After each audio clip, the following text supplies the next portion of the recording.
That's it for KATU News at 4. Thanks for joining us. KATU News at 5 starts right now. This is KATU News at 5 on your side. As a United Council, we accept the time for change is now, and we are taking necessary action. This is happening right now. We're about to enter hour 2 of what may be 7 hours or more of public testimony regarding Mayor Wheeler's homeless proposal. There are hundreds of people signed up to testify. It's likely this meeting runs late into the night as Portlanders debate how the city, county, and state take the next steps to deal with the homeless crisis. Good evening. Thanks a lot for joining everybody. I'm Steve Dunn. And I'm Deborah Knapp. A part of this plan involves banning unsanctioned housing. We want to get right to KATU's Genevieve Rayom. Just stepped out of the meeting to give us another update. So Genevieve, where does the meeting stand right now? Well, a majority of the first people to testify were those people who have disabilities. They talked about their experience maneuvering Portland streets, trying to navigate around tents, syringes, and feces. We also heard from people in the business sector and who work in tourism like Travel Portland, and they talked about the hit that the city has seen when it comes to people visiting. Surveys of professionals booking large conventions find Portland to be dramatically less competitive than just a few years ago. We've already lost the booking window to secure future business because clients lack faith that issues will be addressed before their delegates arrive. Cities with similar challenges are seeing faster tourism recovery, while Portland lags with recovery here not anticipated until 2026 and likely beyond. We are no longer compared to Denver, Nashville, Austin, and we are now competing for business with Spokane. A part of the mayor's plan includes the goal to build 20,000 affordable housing units by 2033. The organization Our Just Future raised concerns about this, saying it will take too long and much of what's being built will not actually be affordable to those on the streets. We need a companion targeted approach that will produce housing differently, with more urgency, and that will produce a different form of housing. We suggest a more urgent investment into new forms of quick, resilient housing by scaling up a Portland Turnkey initiative that can quickly support the conversion of motels, existing housing, and underutilized offices, not into shelters, but into community-controlled permanent housing that would be quickly available and affordable to and accessible by people who are stuck living on our streets.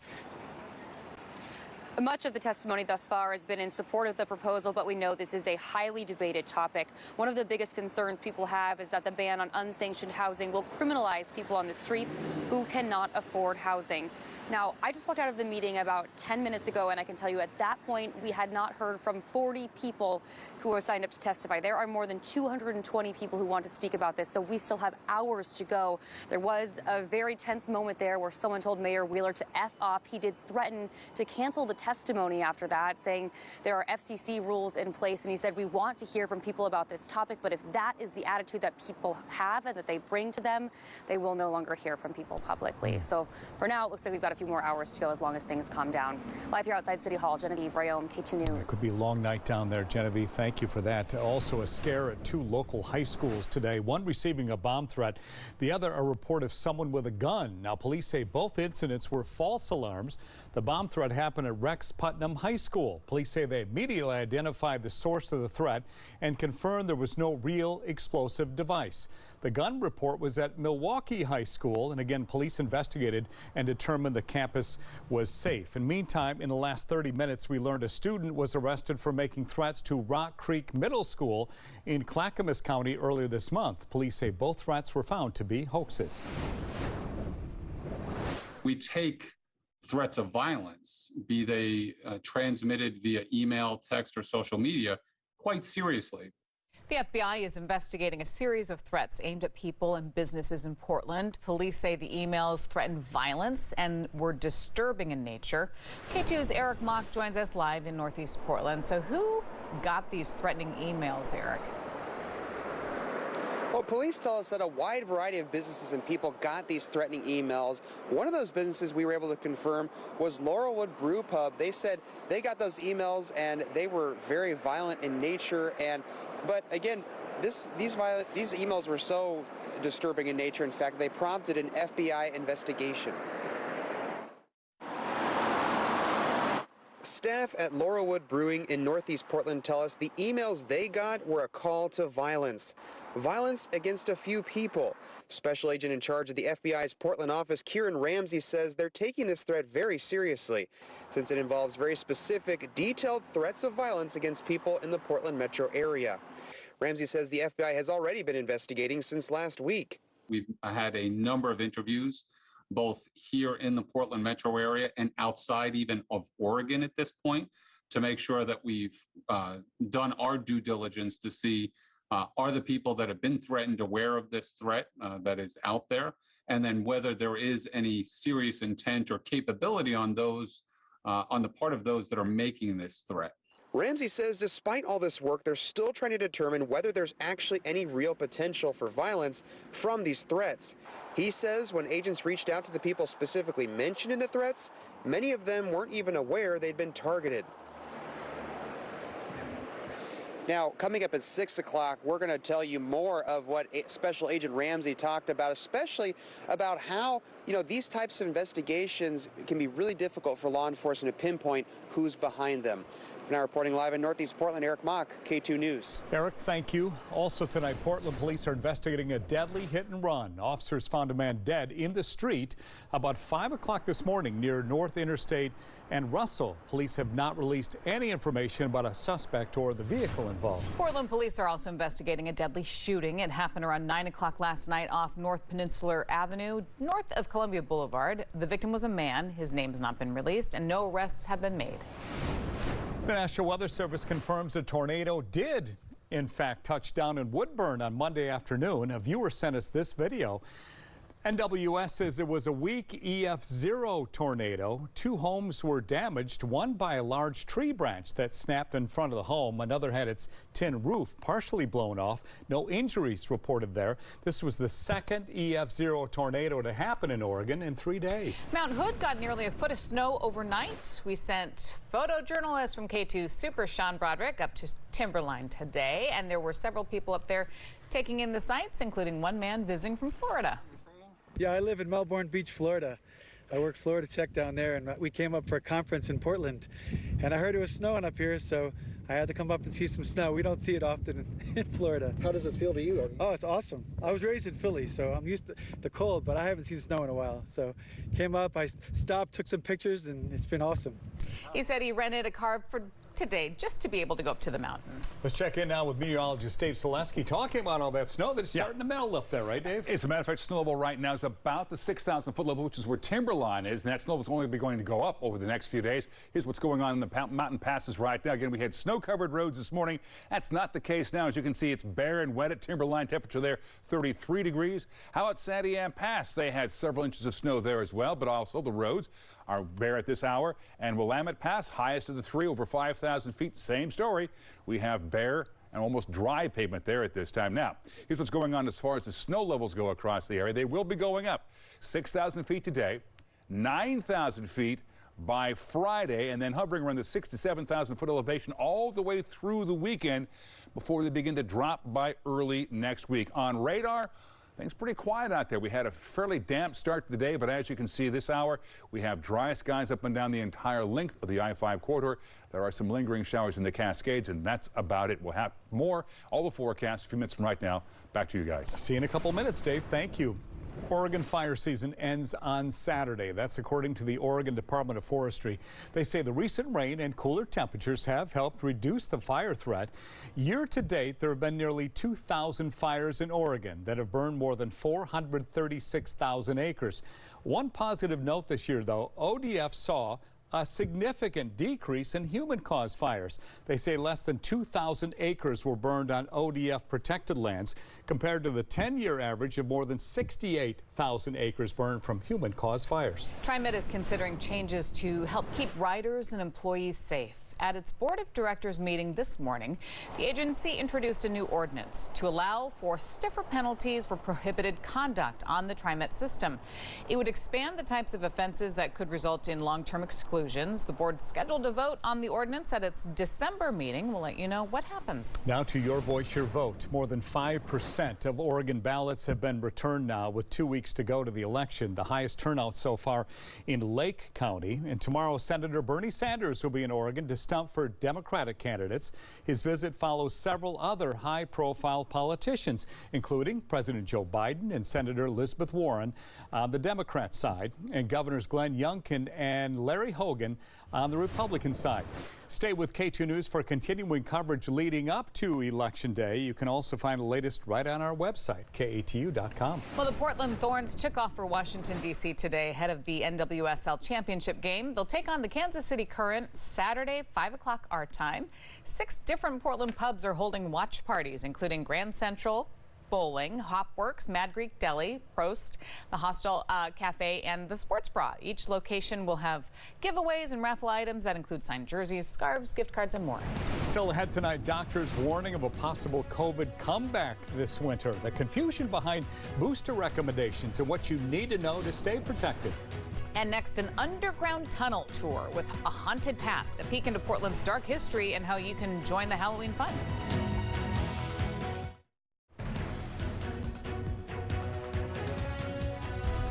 Welcome back. Portland's infamous Shanghai tunnels have intrigued people for over a century now, and you can explore them thanks to Old Town Pizza. K2's Wesley Ogle takes us on a tour.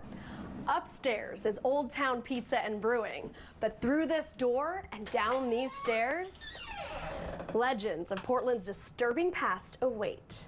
In the dark corner of a basement, and then you enter into a sort of old dark spaces like this one. We've all heard the stories. Ooh, it is dark.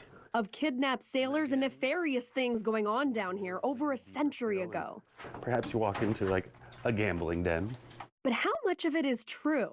What really shocked me is that there's like so many big kernels of truth in a really fantastic story. Tour manager Jason Weiss will tell you some of those kernels while winding you through cramped hallways and dark rooms. But you might also experience something else.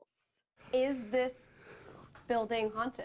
You know, I have had a lot of experiences down here, some troubling ones on my own. Footsteps in the dark, 20 seconds of weeping in the darkness. How do you prove that? I don't know, but my feelings about, the paranormal have changed the longer that I've done this tour significantly.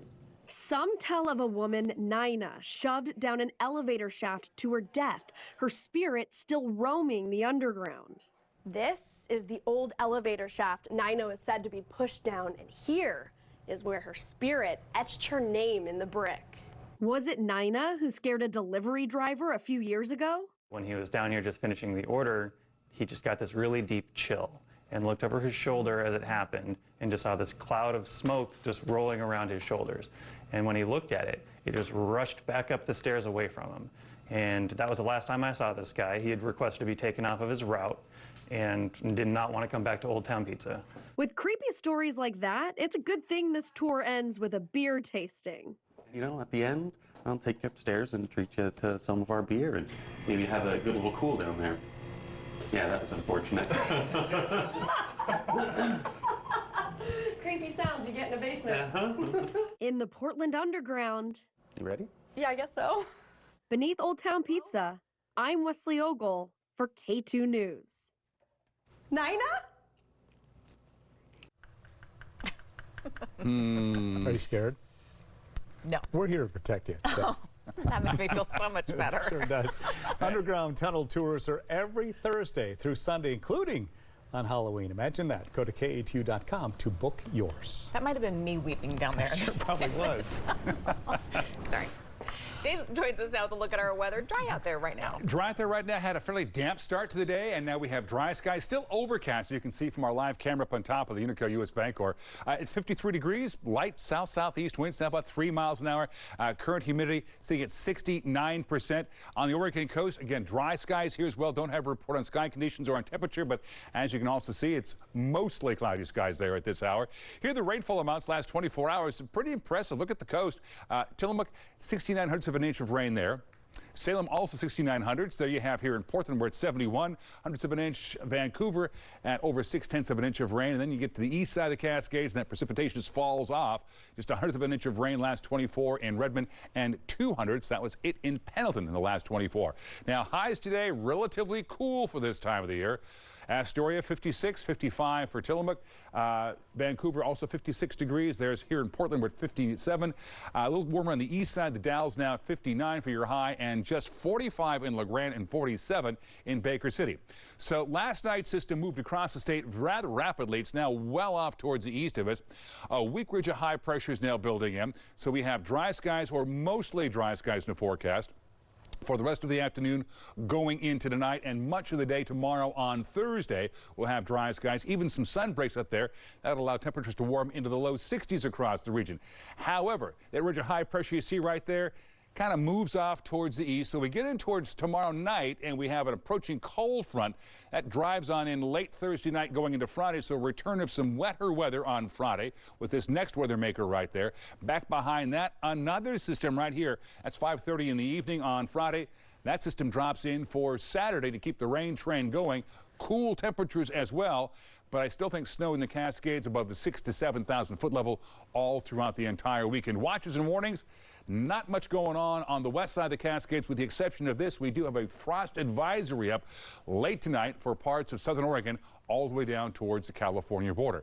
So your forecast for tomorrow, not looking too bad. On the coast tomorrow, partly sunny skies. There might be a slight chance of a shower in the late afternoon tomorrow for parts of northern Oregon and parts of the South Washington coastline. Tomorrow's high for Oahu at 56 degrees. Jumping over the Coast Range into the valley, partly sunny skies. Tomorrow's high temperature for Salem, not bad, 60, 61 for Aurora, and 59 over in Scappoose. Light south winds 5 to 10 miles an hour.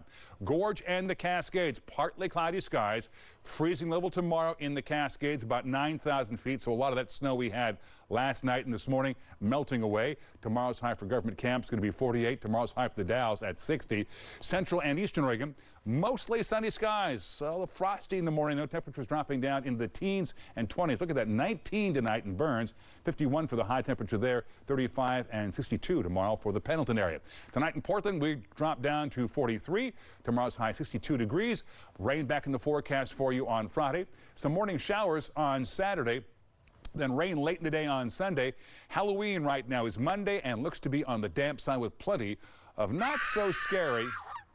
Well, that's Steve. Steve. I was thinking about those tunnels again, Dave. Not so scary rain showers, unless you're Steve Dunn. Yeah, exactly. Thank you, David. Still ahead, the new COVID booster is available to anybody 5 and older, but according to the CDC, only 1 in 10 people who are eligible have received one. What researchers say is the biggest reason for the delay. Next.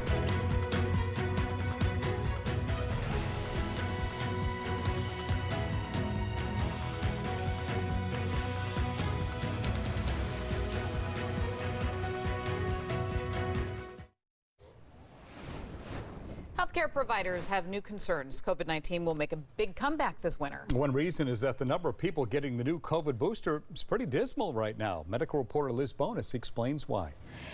Hey there, everybody. The new bivalent boosters are now available for those ages 5 and older, but we are slacking when it comes to getting them. In fact, the most recent CDC data available shows only about 1 in 10 of us eligible to get these newer shots have stepped up. There's a number of reasons, but one of the first, vaccine fatigue. I don't like going to the doctor and getting shots. Jennifer Fenwick says she's overcoming that one by trying to be a good example for her whole family. My kids know they have to go and get shots. I tell them it's part of being a human. She's smart to think that way because a recent study in the journal Science shows that parents who slack off the hard stuff have kids that slack off too.